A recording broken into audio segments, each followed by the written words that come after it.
satu tanda Allah mencintai hamba itu diringankan langkahnya untuk taat. Diringankan langkahnya untuk taat. Dan yang kedua nanti diberikan ujian. Jadi ada tandanya pada ketaatan, ada tandanya pada ujian. Saya katakan begini, jadi ketika Allah mencintaimu, maka jangan tolak cinta ketaatan itu dengan perbuatan maksiat. Ya. Ketika Allah mencintai kita, maka jangan tolak cinta itu dengan memilih berbuat maksiat. Maka alhamdulillah, tiba-tiba DKM mengumumkan handphonenya telah ditemukan kembali, disimpan persis di lokasi yang pernah diambilnya itu. Alhamdulillah. Alhamdulillah. Jadi ketika Allah sudah meringankan datang ke masjid, ingat-ingat tuh dosa, ya, sujud, tobatin tuh. Alhamdulillah pulang dari sini dibersihkan misalnya, bersih dosanya, nyaman lagi, tenang lagi. Nanti ada kelapangan di hati. Ciri dosa diampuni itu hati lebih lapang, enak gitu, tenang. Jelas ya? Nah itu gambaran yang saya sampaikan ya. Nah di ayat ini indahnya begini, la taqnatu min rahmatillah, hambaku jangan putus asa dari rahmat Allah. Innallaha yaghfiru dzunuba jami'a. Sungguh, pakai nun taukid lagi, pakai inna lagi. Harfu nasbin wa taukidin tansibul isma wa tarfa'u khabara mabniyun 'ala al-fathi la mahalla lahu min al-i'rabi. Huruf yang menguatkan, menancapkan pada jiwa, berharakat fathah untuk menginspirasi. Buka hatimu, luaskan, tancapkan pada jiwamu. Kalau engkau sujud minta ampun sekarang, minta rahmatku, aku ampuni semua dosa-dosa yang pernah engkau kerjakan selama hidupmu. Kurang apa coba? Itulah rahmatnya Allah itu. Karena itu ketika ada hambanya yang beriman dan ada hambanya yang ingkar dengan yang munafik, Allah lebih memberikan perhatian kepada yang ingkar, yang munafik, supaya sama-sama beriman. Kurang sayang apa lagi coba? Ya. Jadi kalau mau berbuat maksiat itu, merenung dulu deh sebentar gitu ya. Ya, merenungkan sayangnya Allah kepada kita. Apa tega melepaskan sayangnya Allah dengan perbuatan maksiat yang dipilih kemudian. Konsisten aja jaga itu sampai meninggal, insya Allah husnul khatimah. Insya Allah husnul khatimah. Nah, jadi ini cara memahaminya. Makanya setelah itu diminta tunduk.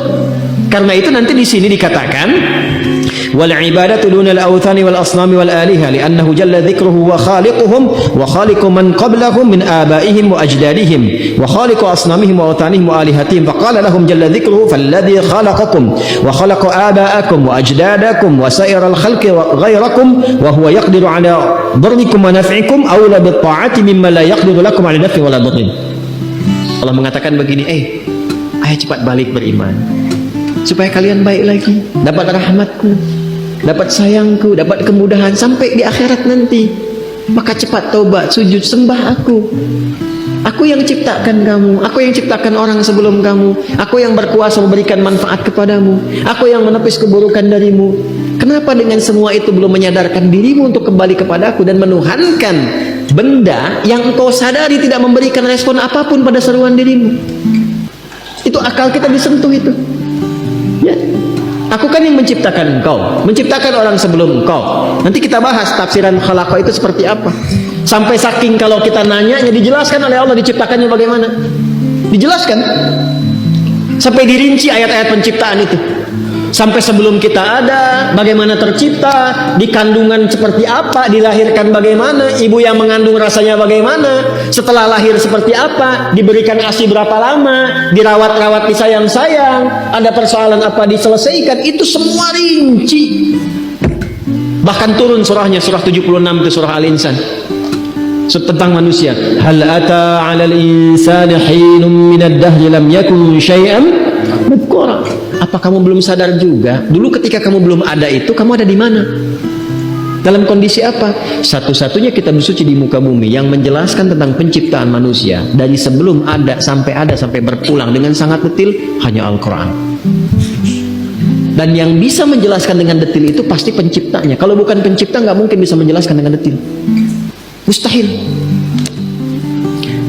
Yang membuat spidol mampu menjelaskan spidol ini dengan rinci.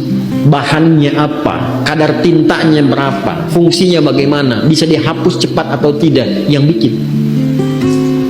Al-Quran rinci menjelaskan tentang penciptaan manusia, menunjukkan bahwa Quran firman Allah Dan nyata Allah pencipta kita.